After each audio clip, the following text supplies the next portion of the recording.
Kasaragod edu conclave 2026 September 12 Bekal beach പാർക്കിൽ നടക്കും. ജില്ലയിൽ വളർന്നുവരുന്ന കുട്ടികളുടെയും യുവജനങ്ങളുടെയും സർഗാത്മക, കായിക, ബൗദ്ധിക കഴിവുകൾ വികസിപ്പിക്കുകയും വിദ്യാഭ്യാസ അവസരങ്ങൾ കൂടുതൽ ജനകീയമാക്കുകയും ചെയ്യുക എന്ന ലക്ഷ്യത്തോടെയാണ് കോൺക്ലേവ് സംഘടിപ്പിക്കുന്നതെന്ന് സംഘാടകർ വാർത്താസമ്മേളനത്തിൽ അറിയിച്ചു.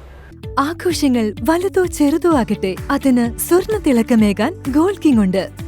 Gold king, the trust with quality. Main junction, Uppala. കാസർഗോഡിനൊരിടം, വിൻറ്റച്ച് മൾട്ടി സ്പെഷ്യാലിറ്റി ഹോസ്പിറ്റൽ എന്നിവർ ചേർന്നാണ് എജു കോൺക്ലേവ് സംഘടിപ്പിക്കുന്നത്. ജില്ലയിലെ വിവിധ സ്കൂളുകളിൽ +1, +2 ക്ലാസുകളിൽ പഠിക്കുന്ന ആദ്യം രജിസ്റ്റർ ചെയ്യുന്ന 150 വിദ്യാർത്ഥികൾക്കാണ് എജു കോൺക്ലേവിൽ പങ്കെടുക്കാൻ സാധിക്കുക. ഓരോ വിദ്യാർത്ഥിയുടെ കൂടെ ഒരു രക്ഷിതാവിനും കോൺക്ലേവിൽ പങ്കെടുക്കാൻ സാധിക്കും. മത്സര പരീക്ഷ, ആരോഗ്യം, കായികം, cinema, tourism, innovative Kasaragod, leaders meet തുടങ്ങി 7 സെഷനുകളിലായി പ്രഗത്ഭരായ വ്യക്തികൾ വിദ്യാർത്ഥികളുമായി സംവദിക്കുമെന്നും ഭാരവാഹികൾ പറഞ്ഞു. എനിക്ക് ഈ അടുത്തൊരു വളരെ അഭിമാനം തോന്നിയൊരു സംഭവമാണത്. ഞാൻ എൻ്റെ പേഷ്യൻസിന് എനിക്കൊരു 4 വർഷമായി ഞാൻ പ്രാക്ടീസ് ചെയ്യുന്നു.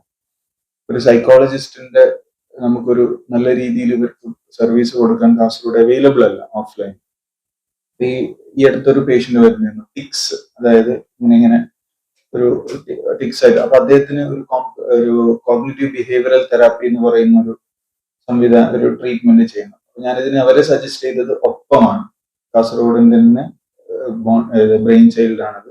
അവരതിൽ വിളിക്കുകയും അവർ വളരെ ഹാപ്പിയായി തിരിച്ചു വന്ന സെഷൻസിനെ കുറിച്ച് സംസാരിക്കും. നമ്മുടെ നാട്ടിൽ നിന്നുകൊണ്ട് ഇങ്ങനെ ഒരു സംവിധാനങ്ങൾ ഉണ്ടാകുമ്പോൾ അതിലേക്ക് ഇനിയും കുട്ടികളെ അതുപോലുള്ള ഇതിലേക്ക് ഇൻസ്പയർ ചെയ്യുക, അതാണ് ഇത്. പിന്നെ ഓപ്പറേഷൻ തൂഫാൻ, ഇത് വളരെ ഇമ്പോർട്ടന്റ് ആണ്. നമുക്കറിയാം, ആസ് എ ഡോക്ടർ സ്ഥിരമായി കാണുന്നതാണ് ഡ്രഗ് അബ്യൂസേഴ്സ് ആയിട്ടുള്ള അതുണ്ടാക്കുന്ന പ്രശ്നങ്ങൾ.